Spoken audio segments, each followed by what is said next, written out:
Hello, everybody. My name is Jesus Peña, and today I'm going to talk about one of my favorite authors. It is Kazuo Ishiguro, Between East and West.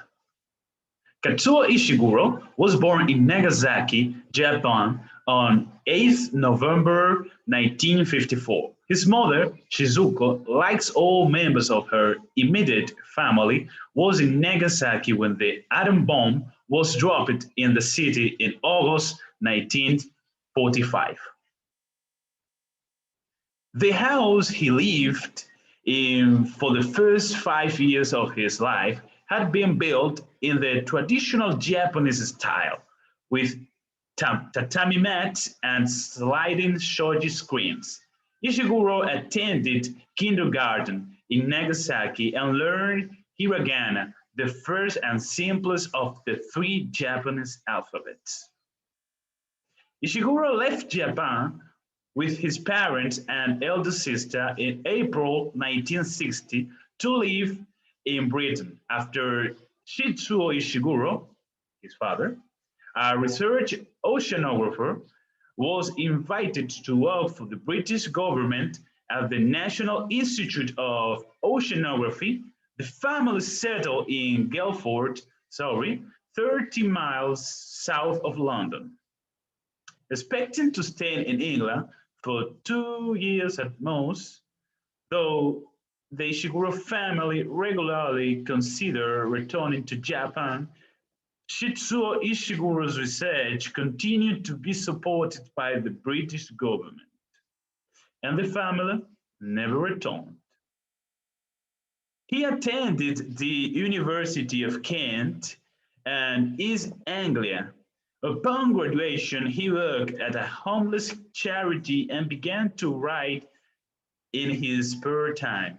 He initially gained literary notice when he contributed three short stories to the anthology Introduction 7 Stories by the New Writers, published in 1981.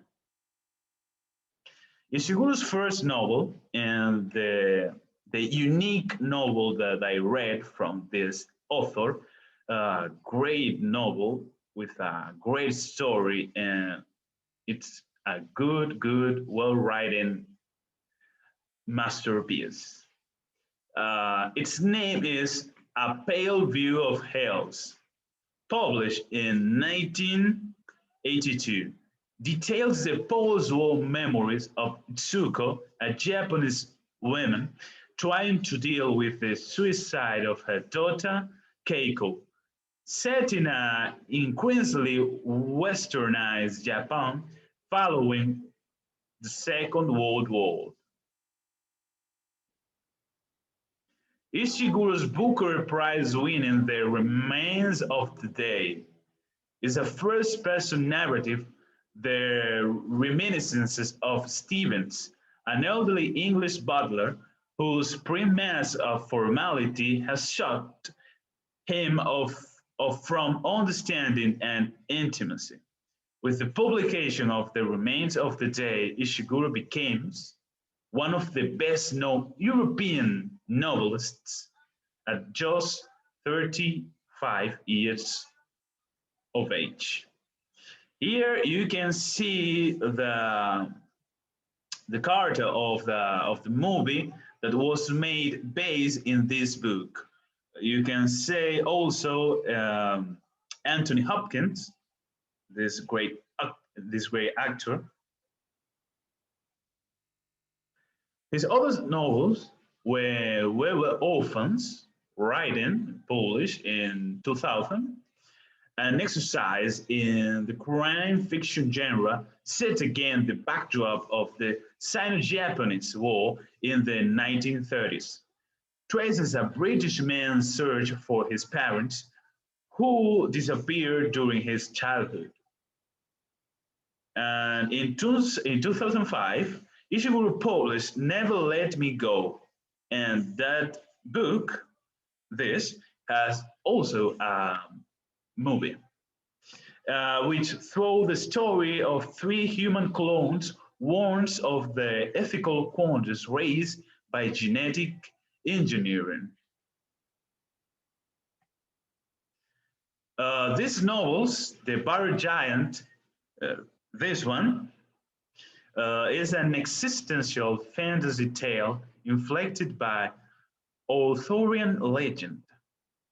And his latest novel, that novel was, I think so, published last month, Clara and the Sun, is set in the near future and centers on a droid who serves as an artificial friend to a lonely child. Ishiguro has worked too, because this man really loved music and made music and writing a lot of music. As a lyricist for the jazz singer Stacey Kent, writing songs in collaboration with the composer and saxophonist Gene Tomlinson. Their songs have appeared in the Stacey Kent albums Breakfast on the Morning Tram, 2007, Dreamer in Concert, 2011, The Changing Light, 2013, and I Know I Dream, 2017. So far, the last um contribution from this author in this musical world.